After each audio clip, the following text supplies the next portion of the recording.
kam kënaqësinë që sonte në mesin tonë të sjellim një personazh, një profil suksesi, i cili që në orët e para në fakt së bashku me stafin e tij ka kontribuar që kjo studio ku jemi ne sot të marrë këtë formë për të realizuar programet tona televizive si përfaqësi i televizionit TVR këtu në Gjermani. Prandaj e filloj me një falënderim për Xhevat Lumnica, përshëndetje dhe mirëseardhje. Përshëndetje, faleminderit. I nderuar Xhevat, më trego pak a shumë për historikun tënd, ardhjen tënde në Gjermani. Pikës pari faleminderit që na ke ftuar të gjithëve këtu. Historike jeme është unë marrësi 15 vjeçar, këtu i vetëm, domethënë pa prind, pa kërkonin, një konë vështirësitë jashtëzakonisht të mëdha. Me arrit një sukses në Gjermani.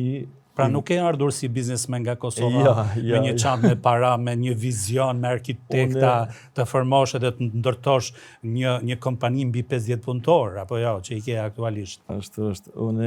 Unë kur i morë prej Kosovë, i morë si 15 vjeçare dhe i morë vetëm me një par rroba. Okej.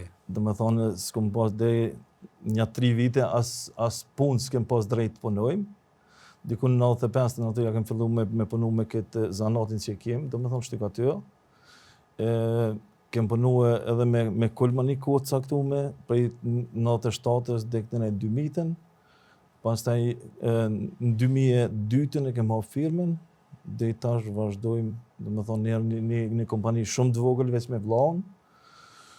Pastaj të rrit edhe. Po, keni arritur në këtë numër. Kemi arrit në këtë numër. Dhe e veçanta e kësaj është se shumica, po mund të them edhe ndoshta edhe të gjithë stafi juaj, punëtorët e kësaj kompanie janë shqiptar. Po të gjithë janë shqiptar, që një vetë janë edhe 2 djemtë e mi, domethënë në staf që janë të përfshirë në Zyre, domethënë e kanë kryer shkollën e lartë, dhe në shkollën e mesme plus shkollën e lartë. Domethënë njëri është për shtykatyr, njëri është për Biro Kaufman. Pa. Edhe i kem në Zyrë, edhe unë e udhëheqin domethënë tash për momentin e udhëheqin na 3 këtë kompani.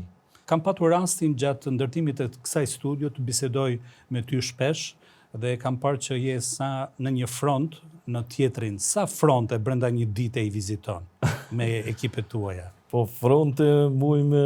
Apo kantiere? Kantiera muj me dhe 20 kantiera, por me kilometra kështu e kem na dikon 300-500 kilometra i bëm një ditë. Wow. Domethënë si individ, se unë jam ma shumë për jashtë. Po. E djemt ma shumë në Zyre që punojmë.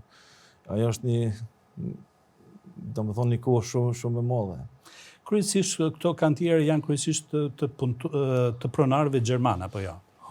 Apo ka edhe vepra të bashkëdhetarëve? Domethënë me bashkëdhetarë kem punu shumë pak, me përqindje them një 10%. Domethënë tjerë 90% janë gjitha me gjerman. Në ofertat në tregun e ndërtimtarisë në Gjermani, ku gjenden shqiptarët, kompanitë shqiptare? Janë më të lirë, janë më të shtrenjtë, janë të mesëm? Jo, nuk do me thonë që jenë më të lirë. Okej. Do me thonë në treg, po flas gjithmonë për veti, na muj me thonë që jenë më të shtrenjtë, dikon 5% dhe 7% jenë më shtrenjtë se të gjitha kompanitë në rrethim. Po konë është ma interesant me spjegu fillimet kur ja kem nis. Po. Për të kompanisë se kem prit nështë vetëm për një bisedë, dhe këtë në i 10 orë. E tash në shtrojnë atë tepin e kuqe që i kështë shtruti për para, tash në shtrojnë neve ato. Është qaj është suksesi besaj i kompanisë sonë. Sepse është bërë me koreksi, është bërë me profesionalizëm, me përkushtim, apo jo?